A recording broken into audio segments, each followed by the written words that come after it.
Hello नमस्कार everyone, आप सभी का स्वागत है एक बार फिर से समग्र बैच में। मैं जगदीश चंद्र जांगिड़ लाया हूं आपके लिए next chapter geography class 11th NCERT series में। दोस्तों, आज हम बात करने वाले सौर विकिरण, उष्मा संतुलन व तापन के बारे में। बहुत ही महत्वपूर्ण लेसन रहने वाला है आपका। ये सेशन नंबर 8 है। इससे पहले 7 क्लासेस ऑलरेडी कवर की जा चुकी हैं एंड आई गेस आपने उनको बहुत ही अच्छे से अनुशासन के अंदर पढ़ाई की होगी उसकी, राइट। एक ब्रीफ इंट्रोडक्शन और आपको बताना चाहूंगा कि आपको क्लास की पीडीएफ कहां से एक्सेस करनी है। इसके लिए आपको टेलीग्राम चैनल ज्वाइन करना होगा, जगदीश_जांगिड़ 123। आप क्लास रिलेटेड कोई भी क्वेरीज टेलीग्राम हैंडल पे @JJSIRPWUPSC पे टेलीग्राम पे फॉरवर्ड कर पाएंगे। और सारी टेलीग्राम पे ही बेसिकली आपको पीडीएफ मिलती है। शाम को 5 बजे इसी हिंदी माध्यम चैनल के ऊपर ही हमारा क्या होता है, करंट अफेयर की क्लास भी होती है। और उसमें भी आपको क्लास की टोटल पीडीएफ और समरी नोट सारे कहां मिल रहे हैं, हिंदी के अंदर, इंग्लिश के अंदर, आपको इसी टेलीग्राम पे मिल रहे हैं। ज्वाइन जरूर कर लीजिएगा दोस्तों। और क्लास में आगे बढ़ने से पहले कहना चाहूंगा कि खाली सीखना ही नहीं है, सीखने के साथ में प्रैक्टिस जारी रखना है। तो वीकेंड पे हमारा टेस्ट होता है हर संडे को, तो आपको वो टेस्ट जरूर लेना है। मंडे से सैटरडे जो ये आपकी क्लासेस चल रही है, इसके पश्चात कई संडे को आप 1-2 घंटे का समय निकाल करके प्रॉपर टेस्ट अटेम्प्ट जरूर करें, ताकि आपकी जो पढ़ाई हो रही है, रिवीजन हो रहा है, वो कितना एप्ट है, कितना सही है, उसका ज्ञान प्रॉपर हो पाए आपको। आप सभी का मैं बहुत बहुत धन्यवाद ज्ञापित करना चाहूंगा and really happy to see that you are loving this series of Samagra, right. जो यहाँ समग्र की क्लासेस चल रही हैं, आप लोगों ने बहुत प्यार दर्शाया है, बहुत ही अच्छे से आप उसको रेगुलर कहीं न कहीं जो है होकर के पढ़ाई की तरफ आगे बढ़ रहे हैं। ये अपने आप में काबिल तारीफ है, क्योंकि जो सततता है वही कहीं न कहीं सफलता का पर्याय होती है ना। अगर आप कंसिस्टेंट हैं तो ही फ्यूचर में जाके सक्सेस मिलने वाली है दोस्तों। आज का ये जो हमारा लेसन है दोस्तों, this is the lesson number 8। नई एनसीईआरटी आपको रेफर करनी है, उसमें आपको सौर विकिरण, उष्मा संतुलन और तापमान के बारे में कुछ चीजें दी गई है। अब इसके अंदर कहने को लेसन काफी लंबा चौड़ा है, पर मैं इस लेसन को आपके लिए बहुत ही आसान बनाने वाला हूं। मेरे लिए 2 काम करना है आपको। क्या काम करना है? पहला, प्रॉमिस करो कि इस लेसन को स्टार्ट से लेकर के एंड तक पूरा 1 गो में देखोगे। स्टार्ट से लेकर के एंड तक एक ही बार के अंदर खत्म, खलास, फिनिश। 1 घंटे से भी कम के अंदर मैं इसको फिनिश कर लूंगा आपके लिए, ठीक है ना। उसके पश्चात बेसिकली क्या करोगे, आज 24 घंटे के अंदर या 48 घंटे के अंदर ही जाकर के उसको 1.5 की स्पीड पे वापस सुन लो, है ना। तो 30-40 मिनट में फिर रिवीजन हो जाएगा। अगर तुमने 2 रिवीजन दे दिए, मैं ये लिख के दे सकता हूं, इसमें से कोई फैक्ट्स, कोई कॉन्सेप्ट्स आप भूलने वाले नहीं हो आने वाले कई वर्षों तक। आइए आगे बढ़ते हैं, बात करने हैं सौर विकिरणों के ऊपर। देखिए, सौर विकिरण क्या होती है एक्चुअली? जो सूर्य से आने वाली जो रेडिएशन है, जो प्रकाश है, जो ऊष्मा है, उन्हीं को सौर विकिरण का नाम दिया गया है। किस तरीके से ये पृथ्वी के अंदर एटमॉस्फेयर के ऊपर या फिर पृथ्वी की सरफेस को जो है हीट करती है, गर्म करती है, और वापस, अच्छा सर, लगातार जो ये प्रकाश आ रहा है, इतनी उष्मा, इतनी हीट आ रही है, ये अर्थ को कई करोड़ों वर्षों से गर्म कर रही है कि? जी हाँ सर। तो सर, अर्थ लगातार गर्म क्यों नहीं हो गई? जैसे हमको पता होगा कि सर एक चाय की प्याली होती है ना, चाय बनाते हैं हम लोग, है ना। इसको बेसिकली स्टोव के ऊपर, ओवन के ऊपर जब अपन गर्म करते हैं, तो लगातार क्या होता है, पानी धीरे धीरे धीरे उबलने लगता है, और एक बार इतना उबल जाता है कि वो चाय कहीं हमारे उस बर्तन से बाहर भी आने लग जाती है, राइट। क्यों? क्योंकि टेम्परेचर इज कॉन्स्टेंटली इंक्रीजिंग। तो सर, ऐसा क्या सिस्टम है अर्थ के अंदर कि सर लगातार यहाँ पे जो टेम्परेचर, जो उष्मा कहीं न कहीं रिसीव तो हो रही है, पृथ्वी के ऊपर आ तो रही है, पर पृथ्वी का तापमान फिर भी एक स्टेबल है। आप देखिए, जहां पे आप बैठे हैं, बाहर जाके देखिए, कल जो तापमान था आज भी लगभग उसी के इर्द गिर्द तापमान है। तो हमारा एक हैबिटेबल जोन है ना, एक बैलेंस्ड है, हीट बैलेंस रहती है, उष्मा संतुलन रहता है। तो जितना प्रकाश सूर्य से आता है, उसका एक मुख्य अंश जो कहीं न कहीं जो है वापस रिलीज कर दिया जाता है। कौन सी प्रक्रियाएं इसके पीछे हैं और किस तरीके से, जो कीवर्ड्स है ना, कई फैक्चुअल डिटेल्स जो दे रखी है, उसको थोड़ा सा जानेंगे और सीखेंगे। सूर्य से बेसिकली जो है आने वाली कई विकिरणें हमारे इस वायुमंडल को, जिसको हमने गत क्लास में लेयर के अंदर पढ़ा है, उसको भी बेसिकली गर्म करती है, और अंत में सरफेस पे पहुंचती है, इस सतह को भी वह गर्म कर रही होती है। तो आपका लेसन नंबर 8 की हेडिंग डाल दो, सौर विकिरण, उष्मा संतुलन व तापन के बारे में बेसिकली पढ़ने वाले हैं कि किस तरीके से सूर्य से बेसिकली ये विकिरणें, ये उष्मा, ये ऊर्जा पृथ्वी तक पहुंचती है, और कैसे इसमें से कुछ भाग जो है, अधिकांश भाग जो है, वो वापस रिफ्लेक्ट बैक हो जाता है। फिर भी अर्थ का एक हीट बैलेंस मेंटेन रहता है और पृथ्वी एक तापमान मेंटेन रखती है। तो टेम्परेचर बेसिकली यहां पे आपको हम समझने और समझाने वाले हैं आज की तारीख में। देखिए, आपको इसकी एक बेसिक सहज रीडिंग तो दे ही देनी है ना, नोट्स की। अगर आप पीडीएफ है आपके पास में, अगर पीडीएफ नहीं है तो आई गेस आपके पास में बुक होगी, तो आप एक बार रीडिंग जरूर दे दीजिएगा। मैं आपको उसके लिए थोड़ा और सिंप्लीफाई कर देता हूं कि पृथ्वी अपनी ऊर्जा का लगभग संपूर्ण भाग सूर्य से प्राप्त करता है, और इसके बदले पृथ्वी सूर्य से प्राप्त ऊर्जा का अंतरिक्ष में वापस कहीं कहीं विकृत कर देती है ना, उसका वापस जो है रिफ्लेक्ट बैक कर देती है। सो परिणाम स्वरूप क्या होता है कि पृथ्वी का तापमान ना तो अधिक समय के लिए गर्म हो पाता है और ना ही अधिक ठंडी हो पाती है। मतलब हमारा प्लेनेट जो है वो लिवेबल, रहने लायक, हैबिटेबल सिचुएशन के अंदर देखने को मिलता है। तो अतः हम यह पाते हैं कि पृथ्वी के अलग अलग भागों में प्राप्त ताप की मात्रा समान नहीं है ना। ध्रुवों पे बेसिकली तापमान बहुत कम है, इक्वेटर के आसपास में तापमान ज्यादा है, राइट। ये सारी चीजें तो हमें बहुत ही क्लियर है। इनका कारण क्या है, किस तरीके से जो हीट इस एरिया में सबसे ज्यादा रिसीव जो हीट हो रही है ना ट्रॉपिकल एरिया में, वो किस तरीके से ध्रुवों तक बेसिकली फैल रही है, उसकी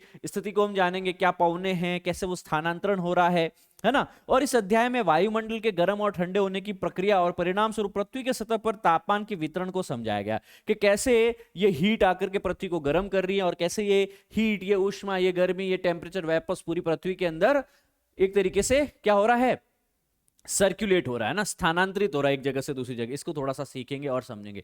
देखिए, सूर्य से लगातार जो है सौर विकिरणें पृथ्वी पे आती हैं, हमारे एटमॉस्फेयर से बेसिकली एंटर करके पृथ्वी की सतह तक पहुंचती है, पृथ्वी की सतह को भी गर्म करती हैं, और सतह को गर्म करने के पश्चात कुछ पार्थिव विकिरणें, टेरेस्ट्रियल रेडिएशन जो पृथ्वी की गर्मी के कारण निकलती हैं, वो वापस अंतरिक्ष की तरफ भी जाती हैं। राइट और रॉन्ग? बिल्कुल सर। और इसी के कारण पृथ्वी के अंदर यहाँ इक्वेटोरियल एरिया के अंदर सर लो प्रेशर, निम्न दाब है ना, जबकि जबकि जो ध्रुवीय क्षेत्र है वहां पे हाई प्रेशर मेंटेन हो जाता है, वहां पे उच्च दाब मेंटेन हो जाता है। और हवाएं हमेशा कहां से कहां फ्लो होती हैं, उच्च से निम्न दाब की तरफ, उच्च से निम्न दाब की तरफ ये लगातार फ्लो होती रहती है। सौर विकिरण क्या होती है, अब इस पे प्रश्न आ सकता है। तो पृथ्वी के पृष्ठ पर मतलब सतह पर प्राप्त होने वाले ऊर्जा का अधिकतम अंश लघु तरंग दैर्ध्य होता है। लघु मतलब शॉर्ट वेवलेंथ। क्या है ये? शॉर्ट वेवलेंथ, जिसको हम प्रकाश कहते हैं। प्रकाश क्या है? लाइट। लाइट के रूप में प्राप्त होती है। तो आपके पास में जो सूर्य से जितनी भी ऊर्जा हमको मिल रही है वो शॉर्ट वेवलेंथ के रूप में मिल रही है आपकी, है ना। और पृथ्वी से प्राप्त होने वाली ऊर्जा को आगमी सौर विकिरण कहते हैं। इसको छोटे रूप में सूर्यातप भी कहते हैं, इंसोलेशन भी कहा जाता है आपके पास में, ठीक है ना। तो इंसोलेशन क्या है? Incoming solar radiation. Incoming solar radiation, तीन शब्दों का बेसिकली ये क्या है? मिश्रण है, इंसोलेशन। इसको बेसिकली सूर्य ताप भी कहा जाता है, आगामी सौर विकिरण भी कहा जाता है। वह विकिरणें जो सूर्य से पृथ्वी की तरफ आ रही हैं इंसोलेशन कहलाती है। क्या कहलाती है? वह विकिरणें जो पृथ्वी से सूर्य की तरफ आ रही हैं क्या कहलाती हैं? क्या कहलाती हैं? इंसोलेशन कहलाती हैं, आगामी सौर विकिरण कहलाती हैं। और इनका तरंग दैर्ध्य लघु होगा या दीर्घ होगा? ये इनका वेवलेंथ शॉर्ट होगा या लॉन्ग होगा? तो सर यह शॉर्ट वेवलेंथ होती है। ये प्रश्न आया है कि सूर्य से आने वाली सौर किरणों का वेवलेंथ शॉर्ट वेवलेंथ होती है, लॉन्ग वेवलेंथ होती है? शॉर्ट होती है। पर वापस पृथ्वी जैसे जैसे गर्म हो रही है, पृथ्वी भी तो कुछ ऊर्जा वापस रिलीज कर रही है। तो जो पृथ्वी से जो ऊर्जा, जो ऊष्मा वापस रिफ्लेक्ट बैक होकर के जा रही है, ये होती है लॉन्ग वेवलेंथ। क्या होती है? दीर्घ तरंग दैर्ध्य वाली पार्थिव विकिरणें, टेरेस्ट्रियल रेडिएशंस। ये प्रश्न भी आया है आपका, ठीक है ना। अब हमारा पृथ्वी कहने को हम बेसिकली यूं सर्कल बना देते हैं, पर एग्जैक्टली सर्कल नहीं है, ये भूआब है। भूआब मतलब अपने जैसा ही एक ऐसा ज्यामितीय आकार जो और कहीं भी नहीं देखने को मिल सकता है, ठीक है ना। जैसे अपनी जियोमेट्री में कोई आकार नहीं है जो पृथ्वी के साथ में जिसको हम सिमिलर बता सके कि yes it has some similarity with the earth, है ना। पृथ्वी के साथ में कोई सिमिलैरिटी नहीं। तो पृथ्वी जो है उसका शेप कैसा है? भूआब जैसा। भू मतलब पृथ्वी, आब मतलब आकार, कि पृथ्वी का आकार अपने आप में यूनिक है। इसको जियोइड कहा जाता है अंग्रेजी में, हिंदी में भूआब लिखा जाता है। सूर्य की किरणें वायुमंडल के ऊपरी भाग में तिरछी पड़ती हैं आपके पास में, जिसके कारण वहां पे सौर ऊर्जा की बहुत कम अंश ही प्राप्त कर पाती है। पृथ्वी औसत रूप से वायुमंडल की ऊपरी सतह पर लगभग 1.9 कैलोरी प्रति स्क्वायर सेंटीमीटर पर मिनट की ऊर्जा प्राप्त करती है। वायुमंडल की ऊपरी सतह पर प्राप्त होने वाली ऊर्जा में प्रतिवर्ष थोड़ा परिवर्तन जरूर रहता है आपके पास में, क्योंकि सूर्य और पृथ्वी के बीच की दूरी क्या है? बढ़ती घटती रहती है। मैंने बताया था एपिहीलियन, पेरिहीलियन, अपसौर अवस्था और उपसौर अवस्था, राइट। एक बार पृथ्वी सूर्य से काफी दूर है तो एक बार काफी नजदीक है आपके पास में। जैसे आपने नाम सुना होगा कि 4 जुलाई को सूर्य से सबसे ज्यादा दूरी पे होती है, 15 करोड़ 20 लाख किलोमीटर की दूरी पे होती है ना। इसको अपसोर कहा जाता है। क्या कहा जाता है? एपीहीलियन। इसको क्या कहा जाता है? एपीहीलियन, मतलब बहुत ही दूर, है ना, बहुत ही दूर। यह एपीहीलियन अवस्था है सर आपके पास में, है ना। जबकि थोड़ा नजदीक है तो इसको अपसौर अवस्था कहा जाता है ना। उपसौर एंड अपसौर, एपीहीलियन, पेरिहीलियन, है ना। सूर्य से बहुत दूर है एपीहीलियन, सूर्य से नजदीक है पेरिहीलियन। पृथ्वी सूर्य के चारों तरफ एक अंडाकार कक्षा में चक्कर लगाती है, ठीक है ना। एपीहीलियन आपको पता हो ना 153 मिलियन है, जबकि पेरिहीलियन 147 मिलियन के करीब का बेसिकली डिस्टेंस होगा सूर्य से। तो पेरिहीलियन भी याद रख सकते हैं, 14 करोड़ 70 लाख किलोमीटर की दूरी होती है पृथ्वी की सूर्य से, ठीक है ना। इसको याद रख सकते हैं। अब कुल मिलाकर के सूर्य के ताप के, ऑब्वियसली आप सूर्य के ज्यादा नजदीक हो तो ज्यादा इंसोलेशन, ज्यादा हीट, ज्यादा रेडिएशन, ज्यादा इंटेंसिटी आपको मिलने वाली है, ठीक है ना। बस यह याद रखते हुए चलना है बच्चा पार्टी आपको। सो पृथ्वी के सतह पर सूर्य ताप में भिन्नता के क्या क्या कारण हो सकते हैं? हमारी पृथ्वी की सतह पे देखा होगा आपने कि सर अलग अलग ऋतुओं में, अलग अलग जगहों पे, ध्रुवों में, विषुवत रेखा पे, तो उष्णकटिबंधीय क्षेत्रों में, तो पहाड़ों में, पठारों में, महासागरों में, महाद्वीपों में, अलग अलग जगह पे बेसिकली जो है अलग अलग इंटेंसिटी होती है इंसोलेशन की। इंसोलेशन मतलब इनकमिंग सोलार रेडिएशन, सूर्य के ताप की। तो सूर्यातप में होने वाली विभिन्नता के क्या कारण है? सबसे पहले पृथ्वी जो है वह सीधी नहीं है, वह अपने अक्ष पे बेसिकली क्या झुकी हुई है? 23.5 डिग्री के लगभग जो है वह झुकी हुई है ना। इट इज टिल्टेड 23.5 डिग्री, है ना, एक्सिस के ऊपर। दूसरा, सूर्य की किरणों का नति कौन है आपके पास में? सूर्य की किरणें जो हैं कहीं सीधी गिर रही हैं, कहीं तिरछी गिर रही है, तो कहीं बहुत तिरछी गिर रही है ना। तो कहीं डायरेक्ट वर्टिकल और कहीं स्लांटिंग तिरछी सूर्य रेखाओं के कारण। फिर दिन की अवधि, कहीं जहां पे सर्दियां होगी वहां पे दिन की अवधि होती है आपके पास में 8 घंटे 10 घंटे, है ना। जहां गर्मियां है वहां पे दिन की अवधि होगी 12 घंटे 14 घंटे के करीब भी होगी आपके पास में, यस और नो, है ना। और ध्रुवों के ऊपर तो 6 महीने का दिन है तो 6 महीने की रात भी होती है। तो इसके ऊपर भी बेसिकली सूर्यताप निर्भर करता है। फिर स्थल विन्यास कि कहां पहाड़ है, कहां पठार है और कहां मैदान है, ठीक है ना। तो इसके ऊपर भी काफी सारी स्थितियां महसूस कर सकते हैं हम लोग, ठीक है ना। चल, तो ये चीज क्लियर हो गई। देखो ये तो बहुत ही बचपन से हमको पता है कि सर सूर्य की सीधी रेखाएं बेसिकली कहां पे आकर के गिर रही हैं, है ना। जैसे यहाँ पे जो ये इंक्लाइंड है, ये देखो ये एक्सिस है, ये किसकी तरफ? सूरज की तरफ। ये हमारा सपोज यहाँ पे सूर्य है तो सूर्य की तरफ झुकी हुई है। तो सूर्य की जो ऊर्ध्व रेखाएं हैं वो 90 डिग्री कहाँ गिर रही है? आपके कर्क रेखा के ऊपर। कहाँ गिर रही है दोस्तों? कर्क रेखा के ऊपर, ट्रॉपिक ऑफ कैंसर पे गिर रही है ना। तो सबसे ज्यादा इंसोलेशन किस क्षेत्र में होगा? इसी क्षेत्र में होगा, है ना। इसी क्षेत्र में सबसे ज्यादा इंसोलेशन गर्मी होने वाली है। जबकि इक्वेटर पे 66.5 डिग्री का, और यहां मकर रेखा के ऊपर, ये मकर रेखा है आपकी 23.5 डिग्री हाफ साउथ के ऊपर, लगभग 43 डिग्री के एंगल पे सूर्य की रेखाएं गिर रही हैं। सो अपने आप में ये सारी चीजें बताती है कि सर इससे सूर्य के प्रकाश का कितने समय तक वो मिलने वाला है, उससे बेसिकली क्या पता चलेगा हमको? दिन की क्या अवधि रहेगी। दिन मतलब क्या? सूर्य का प्रकाश अवेलेबल है, इसका मतलब सूर्य की उष्मा अवेलेबल है, इसका मतलब टेम्परेचर ज्यादा होगा। क्या ज्यादा होगा दोस्तों? तापमान ज्यादा होगा आपके पास में। सो पृथ्वी का अक्ष सूर्य के चारों ओर परिक्रमण के समतल कक्ष में 6.5 डिग्री का कोण बनाता है लगभग। तो ये बताया जाता है कि लगभग आपके पास में 66.5 डिग्री, मतलब ये 23 डिग्री तो अपने 23.5 डिग्री अपने अक्ष पे झुकी हुई है, पर इक्वेटोरियल प्लेन के साथ में लगभग यह कितना, जहां पे ये परिभ्रमण, जिसको क्या कहा जाता है आपके पास में? ऑर्बिटल प्लेन है, उसके समतल कक्ष के साथ में 66.5 डिग्री का कोण बनाती हैं। विभिन्न अक्षांशों पर बेसिकली अलग अलग मात्रा में सूर्य का तापमान मिलता है आपका, और इसके कारण बेसिकली क्या होता है आपके पास में? यहां पे सबसे ज्यादा गर्मी होगी और यहां पे कम गर्मी होगी, ठीक है। बहुत ही बेसिक सी चीज है। देखो क्योंकि सीधी रेखाएं कहीं पे आ रही है तो जो कम क्षेत्रफल के अंदर बेसिकली जो है ज्यादा फोकस के साथ में किरणें आ रही है ना, छोटे डिस्टेंस के अंदर है आपके पास में। वही सूर्य की किरणें जो हैं ज्यादा लंबे डिस्टेंस के ऊपर जा रही हैं, है ना। और एक स्लांटिंग सन है, देखो यहाँ का कोण अलग है, यहाँ का कोण अलग है, यहाँ का कोण अलग है ना। तो यहाँ पे तिरछी किरणें रहेगी। अतएव यहाँ पे ये चीज कही जा सकती है कि ध्रुवों के ऊपर नति कोण जो है वह कम होगा आपके पास में, अतएव सूर्य की किरणें तिरछी पड़ेगी, और यहाँ पे तापमान भी, ऊर्जा का वितरण भी बड़े क्षेत्र में होगा, तो प्रति इकाई क्षेत्र में कम ऊर्जा मिलेगी ध्रुवीय क्षेत्र के अंदर, है ना। तो अतएव यहाँ पे बेसिकली क्या होगा? तापमान कम देखने को मिलेगा। अब सूर्य से आने वाली जो ये इनकमिंग सोलार रेडिएशन है, जो हमारा एटमॉस्फेयर को क्लियर करते हुए पृथ्वी तक पहुंचती है, यह लघु तरंग दैर्ध्य वाली होती है। बस इतना सा लिख लो, शॉर्ट नोट बनाओ। ये कैसे होती है? शॉर्ट वेवलेंथ की होती है, ठीक है ना। ये वायुमंडल के अंदर बेसिकली आराम से क्रॉस कर सकती है ना। सूर्य से लेकर के हमारे वायुमंडल के तीनों चारों लेयर को क्रॉस करके पृथ्वी की सतह तक पहुंच सकती है।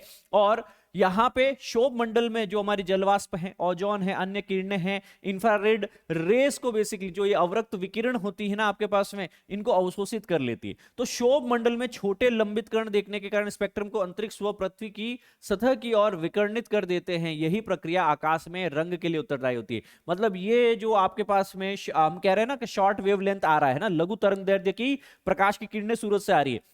यहां पे जो आपके पास में पार्टिकुलेट मैटर्स है, पार्टिकुलेट मैटर्स को यहां पे देखो एक शब्द दिया गया है, बहुत ही इंपॉर्टेंट शब्द है, आपको बेसिकली लिख भी लेना चाहिए, है ना, निलंबित कण, पार्टिकुलेट मैटर, है ना। तो ये कुछ नहीं है, आपके पास में छोटे छोटे कण हैं जो हमारे डस्ट के हैं, वाटर वेपर जो हमारे अंतरिक्ष में सॉरी हमारे एटमॉस्फेयर में अवेलेबल है। तो ये बेसिकली क्या करते हैं कि सूर्य से आने वाली विकिरणों को क्या करते हैं, कुछ को एब्जॉर्ब कर देते हैं और कुछ को रिफ्लेक्ट बैक कर देते हैं ना।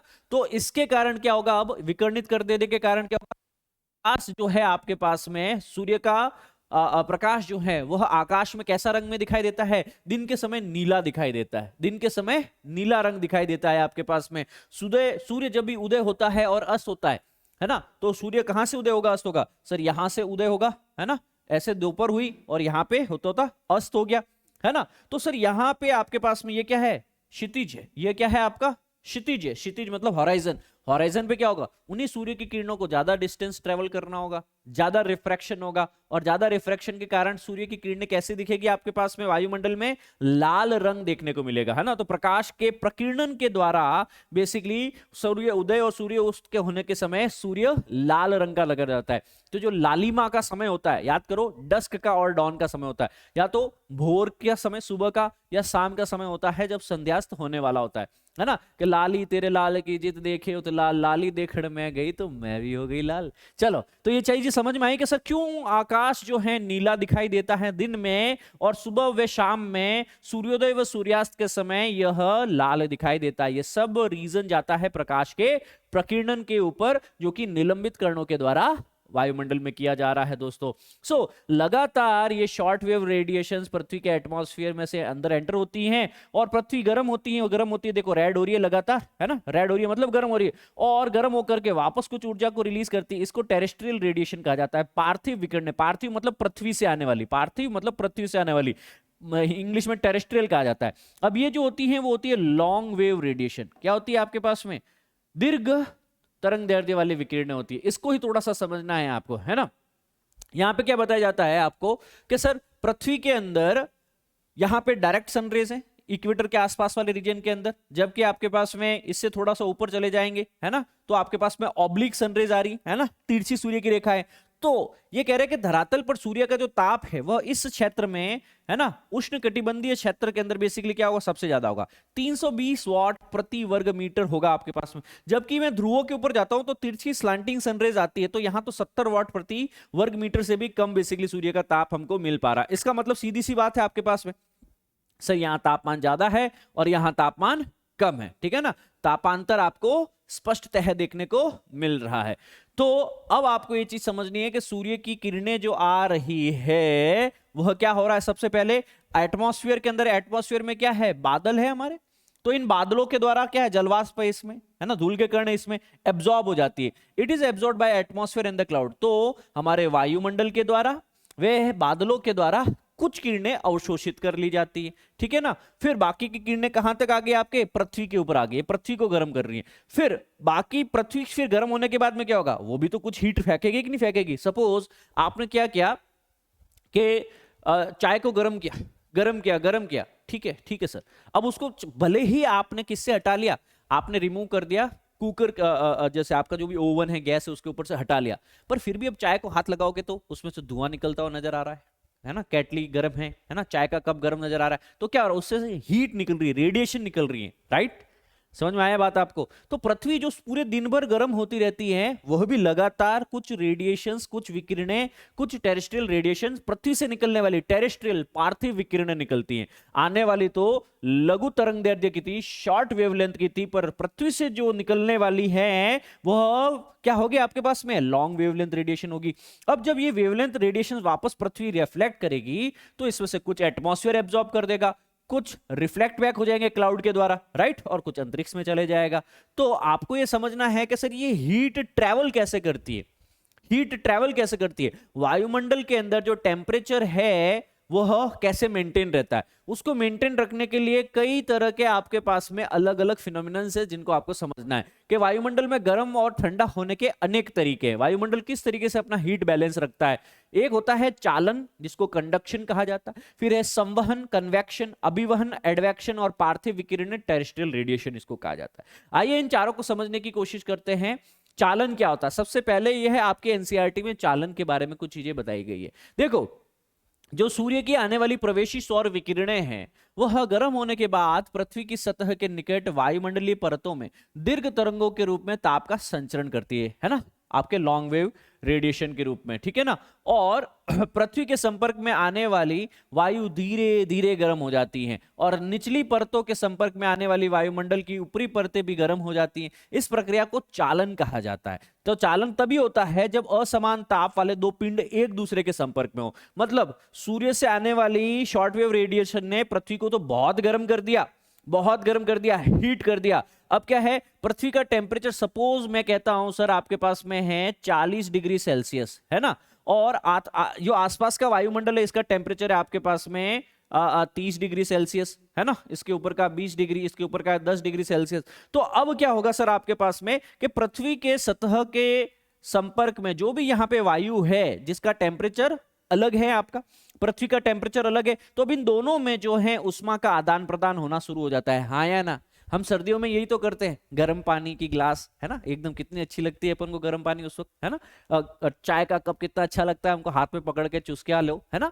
तो समझने की कोशिश करो वो क्या हो रहा है, वो हीट का एक्सचेंज हो रहा है। आपके हाथ बहुत ठंडे और चाय या ठंडा पानी या गर्म पानी बहुत ही ज्यादा गर्म होता है, तो वो आपको सही लगता है, क्यों, क्योंकि उससे हीट कहां, चाय के कप से हीट आपके हाथों में हथेलियों पे ट्रांसफर हो रही है।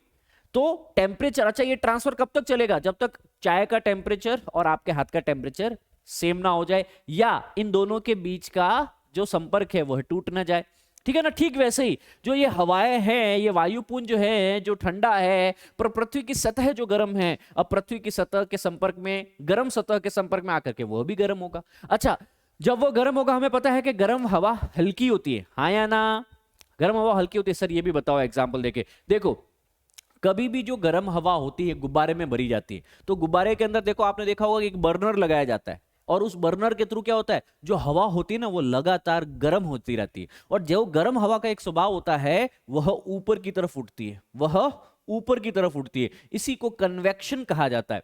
जब गर्म हवा ऊपर की तरफ उठे, the warm air rises, this is called the convection, इसे चालन कहा जाता है ना। हवा गर्म ही क्यों हुई, क्योंकि सर पृथ्वी जो ऑलरेडी सूर्य के इनकमिंग रेडिएशन से गर्म है, वो पार्थिव विकिरणें निकाल रही हैं, टेरेस्ट्रियल रेडिएशन निकाल रही हैं। उस टेरेस्ट्रियल रेडिएशन की गर्मी के कारण आसपास की हवा गर्म हो चुकी है ना, और इसके कारण वो हवा ऊपर की तरफ उठना शुरू कर देती है, ठीक है ना। इसको क्या कहा जाता है आपके पास में, कन्वेक्शन कहा जाता है। अब जो यहां से टेम्परेचर, मतलब अर्थ से एयर के अंदर जो टेम्परेचर कहीं न कहीं जो है रिलीज हुआ अर्थ से एयर के अंदर, इसको कहा गया है कंडक्शन। इसको क्या क्या कहा गया है, कहीं न कहीं चालन कहा गया है।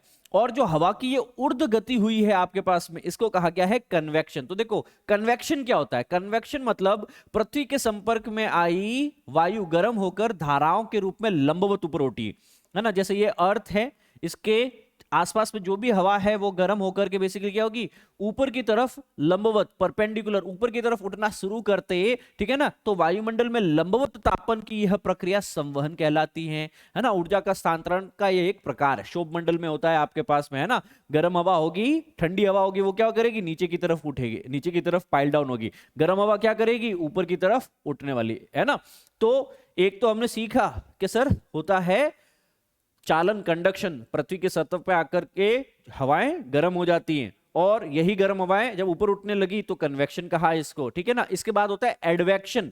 अब आपके पास में कन्वेक्शन में तो क्या था, हवाएं ऊपर की तरफ ऊर्ध्व, है ना, परपेंडिकुलर जा रही थी। अगर ये अभिवहन, एडवेक्शन में क्या होगा आपके पास में कि सर क्षितिज संचालन होगा। क्षितिज मतलब हॉरिजॉन्टल, हवाएं जो है एक पर्टिकुलर सतह के साथ साथ पैरेलल वह लंबवत संचलन की अपेक्षा क्षितिज संचलन करने की कोशिश करेगी आपके पास में। तो मध्य अक्षांशों में दैनिक मौसम के समय बेसिकली ये चलता है आपके पास। सपोज कोई एरिया में गर्म हवा है, गर्म है, गर्मी ज्यादा पड़ रही है यूपी में, बिहार में, राजस्थान में, तो अब उस एरिया में क्या होगा, लू चलती है। लू कहां चलती है, आपके सतह के समानांतर क्षितिज चलती है आपके पास में, राइट। तो इससे क्या है, एक जगह की गर्मी दूसरी जगह पे ट्रांसफर हो रही है, एक जगह की हीट दूसरी जगह पे ट्रांसफर हो रही है आपके पास में, राइट। तो उष्णकटिबंधीय क्षेत्र जैसे हमारा इंडिया, राजस्थान, यूपी, तो यहाँ पे विशेषतः उत्तरी भाग में गर्मियों में चलने वाली जो स्थानीय पवनें हैं, लोकल विंड्स है, जैसे लू है, वो अभिवहन कहलाती हैं, वह एडवेक्शन कहलाती हैं। तो किसी गर्म सतह के संपर्क में आकर के हवा का गर्म हो जाना, वह है कंडक्शन, वह है कंडक्शन। क्या है आपका, जिसको हमने चालन कहा है ना। एक गर्म सतह के संपर्क में हवा आई, हवा भी गर्म हो गई। अब ये हवा ऊपर की तरफ ऊर्ध्व है ना, वर्टिकल अगर ऊपर की तरफ उठना शुरू हो जाए तो इसको मैंने कहा संवहन, कन्वेक्शन, संवहन धाराएं, कन्वेक्शन करंट, ठीक है। हॉट वार्म एयर जो होती है वो ऊपर की तरफ राइज होती है, ठीक है ना। अगर वो ऊपर राइज नहीं होकर के वार्म करंट जो है वो क्षितिज कहीं कहीं चलने लग जाए, एडवेक्शन, अभिवहन। समझ में आया। ये सब क्या है कि सर गर्मी का, टेम्परेचर का, तापमान का, ऊष्मा का एक स्थान पे दूसरे स्थान तक स्थानांतरण होने के तरीके है ना। किस तरीके से, चालन, कंडक्शन है ना, संवहन, कन्वेक्शन, व अभिवहन, एडवेक्शन के थ्रू तापमान एक जगह से, एक सतह से दूसरी जगह, दूसरी सतह तक पहुंच पाता है। फिर है टेरेस्ट्रियल रेडिएशन, जिसको पार्थिव विकिरणें भी कहा जाता है कि सर सूर्य की किरणें लगातार बेसिकली पृथ्वी तक पहुंच रही हैं और पृथ्वी को गर्म कर रही है, ठीक है ना। पर पृथ्वी से भी कुछ किरणें जो हैं वो वापस रिफ्लेक्ट बैक होती है। पृथ्वी द्वारा प्रवेशी शॉर्ट विकिरणों जो लघु तरंग रुकों के रूप में होता है, पृथ्वी की सतह को गर्म करती है। पृथ्वी स्वयं गर्म होने के बाद एक विकिरण पिंड बन जाता है, एक रेडिएटिव बॉडी बन जाती है अर्थ खुद, और वह वायुमंडल में दीर्घ तरंगों के रूप में, मतलब लॉन्ग वेव लेंथ जो रेडिएशंस हैं उसके रूप में ऊर्जा का विकिरण करने लगती है, रिफ्लेक्ट बैक करती हैं, और ऊर्जा वायुमंडल को नीचे से गर्म करती है। इस प्रक्रिया को पार्थिव विकिरण कहा जाता है, टेरेस्ट्रियल रेडिएशन कहा जाता है। तो दीर्घ तरंग दैर्ध्य वाली विकिरण वायुमंडल में मुख्यतः carbon dioxide, green house gases के द्वारा अवशोषित कर ली जाती है, और इस प्रकार वायुमंडल में, मतलब अर्थ जो रिफ्लेक्ट बैक करेगी वो वाटर वेपर हुआ आपके पास में, CO2 हुआ आपके पास में, मीथेन हुआ आपके पास में, इनके द्वारा एब्जॉर्ब कर दी जाती है, ठीक है ना। टेरेस्ट्रियल रेडिएशन निकलेगी तो सही, पर उनको ब्लॉक कर दिया जाएगा, और इसी के कारण सूर्य का ताप जो है वह पूरा लूज नहीं होता। ऐसा नहीं है कि जितनी सोलर रेडिएशन आई थी उतनी वापस चली गई, ठीक है ना। उसमें से कुछ भाग जो है हमारे एटमॉस्फेयर के ग्रीन हाउस गैसेस के द्वारा, हरित ग्रह प्रभावकारी गैसेस के द्वारा एब्जॉर्ब कर दिया जाता है, ठीक है ना। और तदुपरांत वायुमंडल विकिरण द्वारा ताप को अंतरिक्ष में संचरित कर दिया जाता है। इस प्रकार पृथ्वी की सतह व वायुमंडल का तापमान स्थिर रहता है। तो एक बैलेंस बेसिकली बनाया जाता है। ये एक डायग्राम है, इसको आप टेरेस्ट्रियल रेडिएशन के अंदर बना सकते हैं कि जो सूर्य से आने वाली जो 100% विकिरणें हैं उसमें से 19% जो है आपके पास में एब्जॉर्ब कर दी जाती हैं, है ना, एटमॉस्फेयर और क्लाउड के द्वारा। 51% जो है पृथ्वी के द्वारा एब्जॉर्ब की जाती है आपके पास में, ठीक है ना। एटमॉस्फेयर 6% एब्जॉर्ब कर लेता है आपका, क्लाउड एब्जॉर्ब कर लेता है आपका, ठीक है ना। तो इसको थोड़ा सा अच्छे से समझना है, इस डायग्राम को आपको बनाना है। तो पृथ्वी का उष्मा बजट क्या है, हीट बजट क्या है। अब हीट बजट आपकी एनसीईआरटी की बुक में यही बताया गया है कि सर जैसे थर्मोडायनेमिक्स में हमने पढ़ा ना कि sir heat can not be created, heat can not be destroyed, है ना। ऊर्जा को ना ही तो क्रिएट किया जा सकता है ना ही डिस्ट्रॉय किया जा सकता है, एक रूप से दूसरे रूप में कन्वर्ट किया जा सकता है, ठीक है सर। तो पृथ्वी भी उष्मा का ना तो संचय करती है और ना ही ह्रास करती है, वह अपने तापमान को स्थिर रखने के लिए उसका यूज करती है। और ऐसा तभी संभव है जब सूर्य की विकिरणें सूर्य ताप के रूप में जो आ रही है वह उष्मा और पार्थिव विकिरण द्वारा अंतरिक्ष में संचरित ताप बराबर हो। मतलब सूर्य से जितनी 100% एनर्जी आ रही है उतनी ही एनर्जी कहीं न कहीं वापस जो है रिफ्लेक्ट बैक कर दी जाए अंतरिक्ष में। अदरवाइज क्या हो जाएगा, कालांतर में सैकड़ों, हजारों, लाखों, करोड़ों वर्षों के अंदर पृथ्वी का तापमान कई सैकड़ों डिग्री बढ़ जाएगा। ऐसा नहीं हो, इसके लिए जो हीट आ रही है उसका रिलीज होना भी तो जरूरी है या नहीं है, बिल्कुल जरूरी है सर। तो ये डायग्राम देखो और कॉपी में बना लो एक बार। तो एक सूर्य का डायग्राम बनाना और बताना कि सर आने वाली सौर विकिरणें जो हैं, इनकमिंग सोलर रेडिएशन जो है जो पृथ्वी तक पहुंचती हैं वह मात्र 51% पहुंच पाती हैं पृथ्वी तक, है ना। पृथ्वी मतलब महासागर व महाद्वीप, लैंड एंड ओशियंस बोथ, ठीक है ना। अब बाकी कहां गई सर, 51 मतलब 49% कहां गई। तो सर आप ये चीज बताने की कोशिश करेंगे कि सर 20% बीच में बादलों ने क्या कर दी, रिफ्लेक्ट बैक कर दी, मतलब पृथ्वी पे आई ही नहीं। तो जैसे ही पृथ्वी पे आने की कोशिश करी थी बीच में बादल थे और इन बादलों ने क्या कर दिया, विकिरणों को पृथ्वी तक पहुंचने से पहले ही वापस अंतरिक्ष की तरफ भेज दिया, ठीक है ना। कुछ जो एटमॉस्फेयर होता है, हमारा जो एटमॉस्फेयर की अन्य अन्य लेयर होती है, उनसे टकरा करके वापस चला जाता है 6%, है ना। और reflected from the earth surface, कई जो अर्थ के सरफेस पे टकरा करके भी 6% वापस चली जाती है, 4% वापस चली जाती है। तो टोटल लगभग ये 30% वाला एरिया तो इधर चला गया आपके पास में। फिर एटमॉस्फेयर कुछ एब्जॉर्ब भी कर लेता है 16% के आसपास में, बादल कुछ एब्जॉर्ब भी कर लेता है। देखो बादल और एटमॉस्फेयर, एक तो है एब्जॉर्ब करता है, अवशोषित कर दी उष्मा को, नीचे नहीं आ पाई। एक होता है टप्पा खा करके उष्मा निकल गई, है ना, रिफ्लेक्ट बैक कर दिया, रिफ्लेक्ट बैक कर दिया, उसको वापस अंतरिक्ष में भेज दिया। तो अंतरिक्ष में भेजा 20% और आपके क्लाउड्स ने एब्जॉर्ब किया 30%, है ना।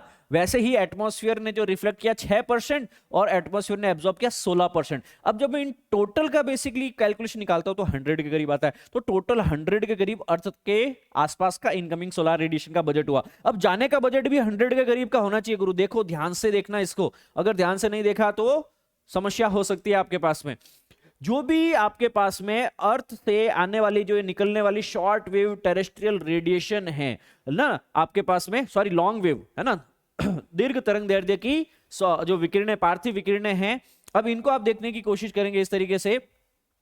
So the radiation absorbed by the atmosphere will be almost 15%. Radiation directly into the space from the earth will also be 6%. और 64% जो है radiate to the space from the cloud and the atmosphere, ठीक है ना। और conduction and the raising air लगभग 7%, जो हमने कहा ना अभी conduction होगा, पृथ्वी की सतह पे गर्म पे आकर के वापस जो है हवाएं ऊपर उठेगी, राइजिंग एयर जो कन्वेक्शन बताता है, कंडक्शन और कन्वेक्शन के कारण जो है 7% ऊष्मा जो है वापस चली जाती है आपका, ठीक है। तो इस तरीके से ये टोटल हीट बजट आपका मेंटेन होता है। आपके कॉपी में आपको ये हीट बजट लिख लेना है ना। अंतरिक्ष में बेसिकली जो कितनी सूर्य से आने वाली जो है शॉर्ट वेव रेडिएशन आ रही है और कितनी हमारी पृथ्वी से वापस गर्मी के रूप में निकलने वाली ये दीर्घ तरंगे लॉन्ग वेव रेडिएशंस निकल रही हैं। तो ये डायग्राम आप बता सकते हैं कि कुल सौर विकिरण कितनी है, 100 है सर आपके पास में। अंतरिक्ष में कितनी परावर्तित कर दी कि सर बादलों ने 27 कर दी, पृथ्वी ने 2% कर दी, ठीक है ना।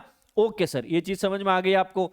बादलों ने 27% रिफ्लेक्ट कर दी, पृथ्वी ने 2% रिफ्लेक्ट बैक कर दी, ठीक है ना। अब हमारे एटमॉस्फेयर ने, वायुमंडल ने 14% एब्जॉर्ब कर ली सर आपके पास में, ठीक है सर, ये भी समझ में आ गया। अंतरिक्ष में आने से पहले एटमॉस्फेयर ने 6% रिफ्लेक्ट बैक कर दी, ये भी समझ में आ गया सर आपके पास में, ठीक है ना।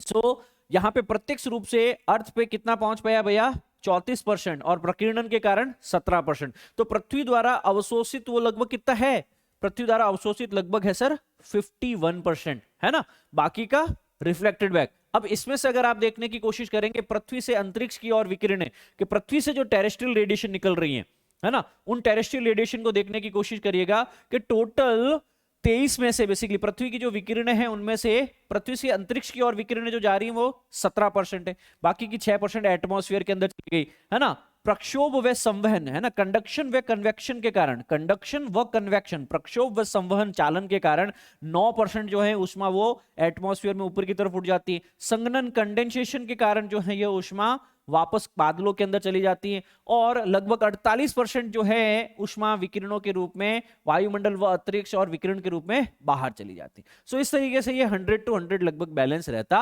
है। तो कितनी ऊष्मा आई, कितनी रिफ्लेक्ट बैक कर दी गई, इसका एक बेसिक आइडिया मेरे स्टूडेंट्स को होना चाहिए। तो हीट बजट आपको बना लेना है और इसके बारे में बेसिक जानकारियां अभी यहाँ पे हमने नोट्स के रूप में दे दी है, प्लीज इसको रीड कीजिएगा पीडीएफ से।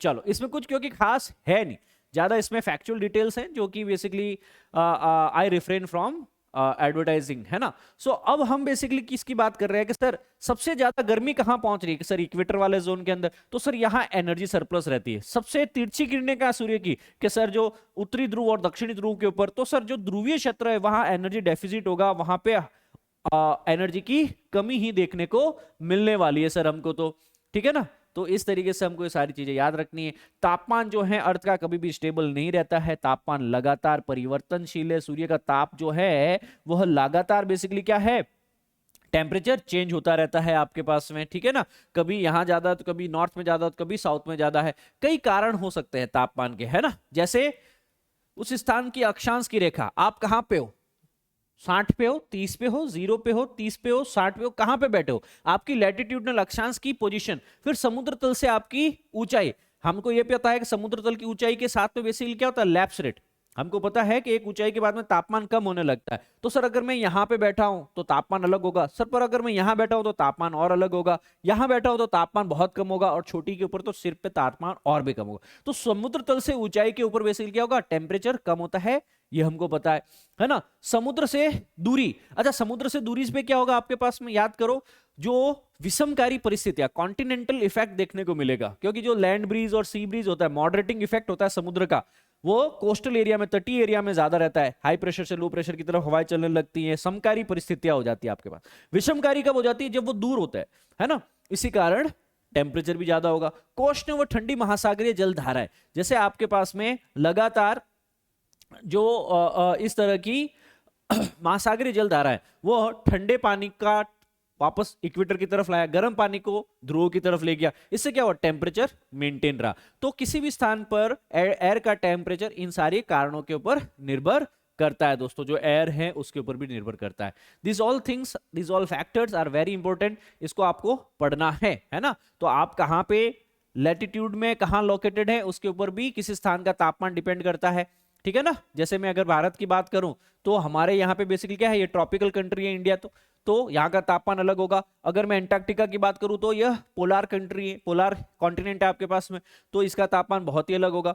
एल्टीट्यूड, देखो यहाँ पे एक बहुत ही बढ़िया सा चीज है कि समुद्र तल के पास के स्थानों पे तापमान अधिक, व ऊंचे भाग पे स्थानों पे तापमान कम होता है आपके पास में, ठीक है ना। तो ऊंचाई के साथ साथ में तापमान घटता रहता है, इसको लैप्स रेट के रूप में पढ़ सकते हैं हम लोग।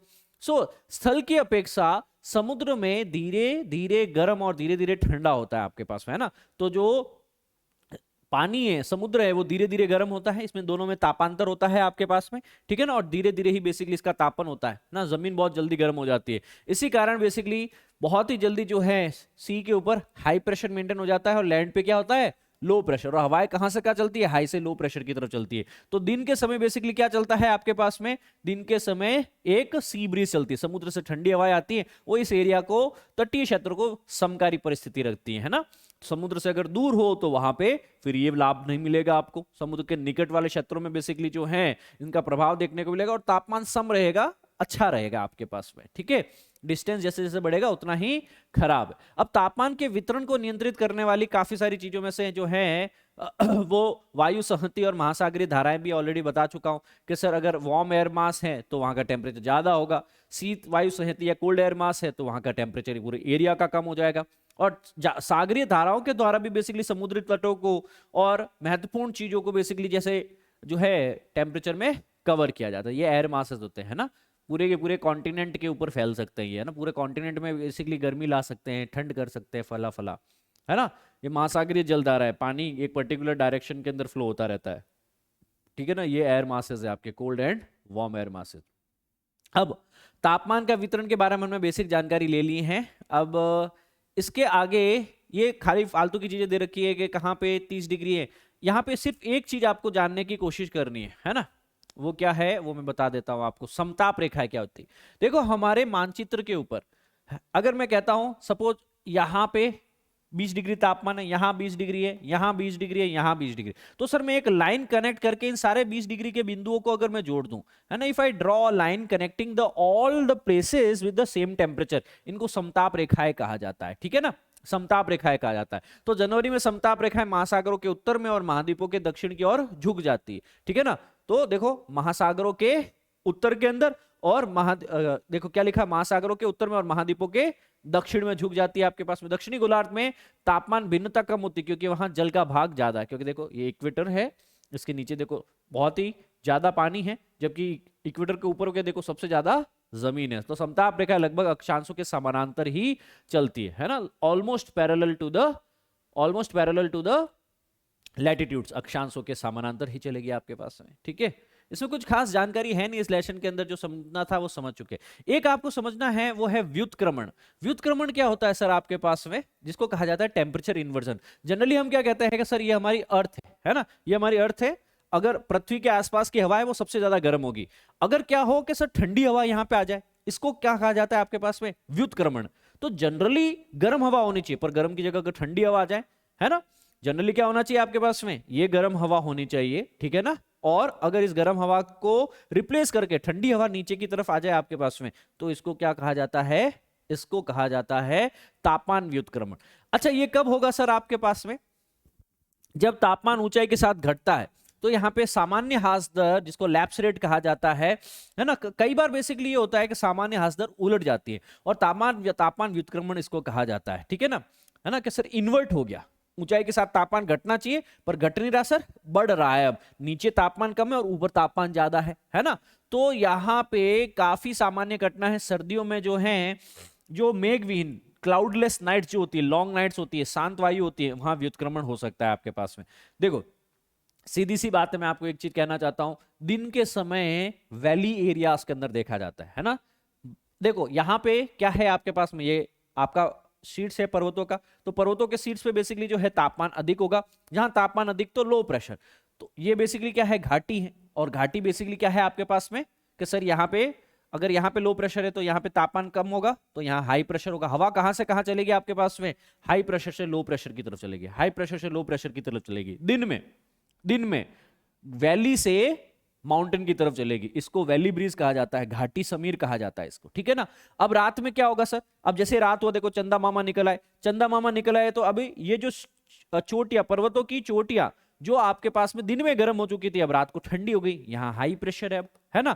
और यह जो वैली दिन में बेसिकली हाई प्रेशर ठंडी थी, अब यहाँ पे क्या होगा, लो प्रेशर होगा। हवाएं कहां से कहां बहती है, हाई प्रेशर से लो प्रेशर। हवाएं कहां से कहां बहती है आपके पास में, हाई प्रेशर से लो प्रेशर की तरफ बहती है। तो सर रात के समय क्या होता है सर आपके पास में कि जो ठंडी हवाएं आती हैं वो यहाँ का भाग ले लेती है। तो सर यहाँ पे हवा कैसी है, अब कोल्ड एयर, है ना। इसके ऊपर कैसी हवा है, वार्म एयर, है ना। जबकि होना ठीक उल्टा चाहिए, होना क्या चाहिए, जमीन के ऊपर गर्म हवा होनी चाहिए, जब उसके हिस्सा कौन ले लेता है, ठंडी हवा ले लेती।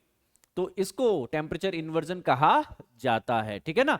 टेम्परेचर जनरली ऊंचाई के साथ में कम होना चाहिए, पर ऊंचाई के साथ में अगर टेम्परेचर बढ़ने लग जाए, ऊंचाई के साथ में अगर टेम्परेचर तापमान बढ़ने लग जाए, इसको क्या कहा जाता है, टेम्परेचर इन्वर्जन कहा जाता है, ठीक है ना। बहुत ही बेसिक सी चीज है जो आपने समझ ली, सीख ली। और स्मोक के कारण टेम्परेचर इन्वर्जन भी हो सकता है, पॉल्यूशन के कारण भी हो सकता है आपके पास में, ठीक है ना। बस ये क्षेत्र याद रखना है, बहुत ही बेसिक सी चीज है। अब आंसर कमेंट में लिख के बताएंगे, किस अक्षांश पर 21 जून के दोपहर सूर्य की किरणें सीधी पड़ती है, 21 जून में, जल्दी से बताओ।